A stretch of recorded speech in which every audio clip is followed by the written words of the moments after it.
MetaQuest 3 is the best mixed reality headset you can buy at this time. I've always wanted to try MR/VR headsets, but they were never these mainstream devices. They were only for enthusiasts who were ready to put up with a lot of their shortcomings. Pass-through wasn't good. It was not powerful enough, requires extensive fiddling, or it was just too expensive. It wasn't for everyone. You could not just pick up the device and just start using it immersively. MetaQuest 3 is the first device which feels like it's for everyone. And eventually, I picked up one for myself. This is my experience as a regular user trying out the best mixed reality headset in the market today. Let me start with the basics. What is this thing? This is a $500 VR/MR headset. It has a screen on one side with two lenses, just like glasses where you view content. You wear this on your head while watching content or playing games, and the sensors inside the headset will move and turn as you move your head for an immersive experience. It also has speakers near your ears, which will also adapt to your movement. It will look like the sound is coming from the direction you're turning to. It also has cameras on the outside, and you can view those cameras on the internal screen, making it look like you're not wearing the headset at all. The headset can put animated objects on the camera feed to make it look like the artificial objects are right there in your living room interacting with you. This is called mixed reality. The opportunities are limitless. I was personally very excited to try this out since I've never tried a mixed reality headset before. Let's unbox this thing. I got this as a bundle. It came in the huge box with 3 different boxes. The first one is the MetaQuest headset itself. This will be the only box you will get if you're not buying as a bundle. It comes with the headset itself with the regular strap, 2 controllers with batteries, a USB-C charging cable with the power brick. This costs $499 for 128GB model and $650 for 512GB model. Mine is 128GB model. The bundle I have got includes this hardshell case which can house the headset and the controllers for carrying, and also this elite strap to replace the regular strap for much more comfortable experience. They cost $70 each, but as a bundle they cost $599 in total. Now, I look funny wearing this and moving around, but surprisingly it has a lot of tech built into such a small headset. It's completely wireless too. It's not connected to any computer or phone, so you can just pick up the device, wear it and start using it. It has a bunch of cameras in the front. That's why it looks a bit goofy. The cameras are used for tracking your movements and your hands. The cameras in the front are used to display your surroundings on your internal screen. There is also a depth sensor to capture depth information. On one side there is a USB-C port for charging. On the other side there is a headphone jack. There are volume buttons, power button, charge connectors and dial to adjust the lenses. It feels plasticky but doesn't feel cheap. My only concern is headband and the eyepiece starts collecting dust and dirt pretty easily. Not sure how well it will last over a long time,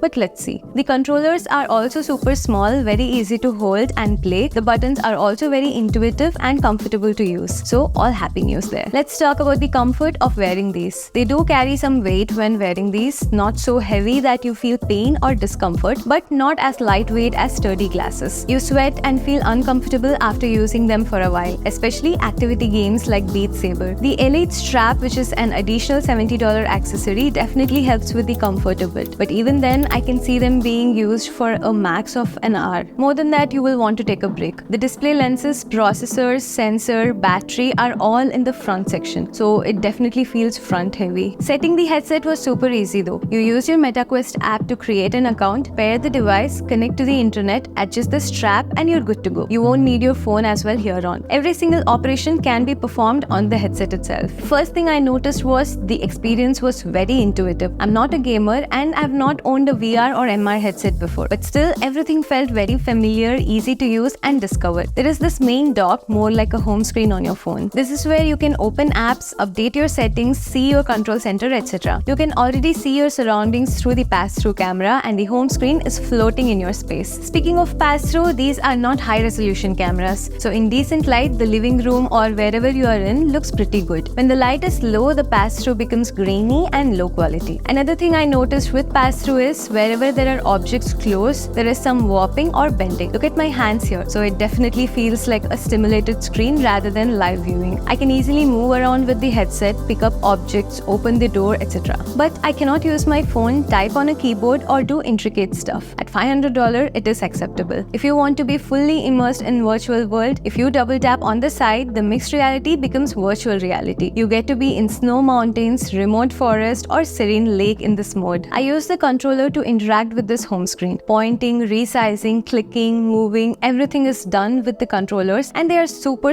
responsive and intuitive. There are a bunch of buttons on the controller, very easy to find refine and press even while wearing the headset. With every move, pinch and tap while playing, you get haptic feedbacks and vibrations. Battery life also has been good so far on the controllers. The controllers felt super refined and evolved. The best part, even if you don't have the controllers, you can use your hands to use the Quest 3. The headset will track your hands when not using the controllers. You can do almost all the operations you do with the controllers with your hands. Even if I move my hands above or behind my head, the headset will be able to track well. The display on Quest 3 is also very good. It's crisp, detailed and never feels pixelated or low resolution. I heard that the display has improved a lot since previous models, but this Quest 3 display felt very impressive. I have two issues though. It doesn't have edge-to-edge sharpness. If I view in the center, the edge would be blurry. If I adjust the edge, the center would be blurry. It was never fully crisp and perfect. Second, the nose bridge had a decent gap, so the headset was never fully sealed. Sometimes it felt less immersive due to the light leaks, but otherwise the display and the lenses were very good. You can even use prescription lens add-ons if you have to correct your vision. Using the headset also was so much fun. It will first scan your surroundings to create a virtual map of your room for safety. You can play virtual or mixed reality games within the room safely. I played a bunch of games and tried a variety of apps. The experience depends a lot on the app though. Beat Saber is a dance plus activity game which keeps you moving all the time. It felt very responsive and I enjoyed it a lot. There is a fitness app called Supernaturals where it takes you to an exotic locations for boxing, fitness and activity games. That also felt super refined and easy to use. There is also a pre-installed app called First Encounters which showcases the mixed reality powers in Quest 3. Virtual objects were superimposed in real world and it was truly interacting with my sofas and tables. In terms of productivity apps, I used the remote desktop app to use a 3-monitor setup with my PC. I could create a big multi-monitor setup anywhere by remotely logging into my PC. It worked and it worked smoothly too. But it was not even close to having an actual 3 or even dual monitor setup. I'd rather use a laptop than use this remote desktop on Quest 3. There are streaming apps like Netflix, YouTube and Prime Video on the Quest 3. You could enjoy a theater or 130-inch projector-like setup with the Quest 3. They were all decent. The sound from the MetaQuest speaker are also decent, so the movie watching experience was overall good. There were a lot of 360-degree videos on the YouTube VR app. The quality of contents can be a little better, but there are already a ton of 360-degree videos. I'm yet to discover more games and apps to use with Quest 3, but so far my experience has been positive and I enjoy it. Okay, I'm gonna wrap up this video with two sections: the good and the bad part about the Quest 3. The good part: Quest 3 is the first device which I felt like a mainstream VR MR device. Easy to use, easy to play and responsive. Games all felt fluid and never felt slow or throttling. The pass-through is decent. Apple VR is supposed to have a better 4K pass-through, but at less than 1/7th price, the pass-through is a big plus. Display, spatial, sound, controllers are all very good at this price point. Overall, the experience is really positive at the end of each game or session using the headset, so that's a big plus. Now,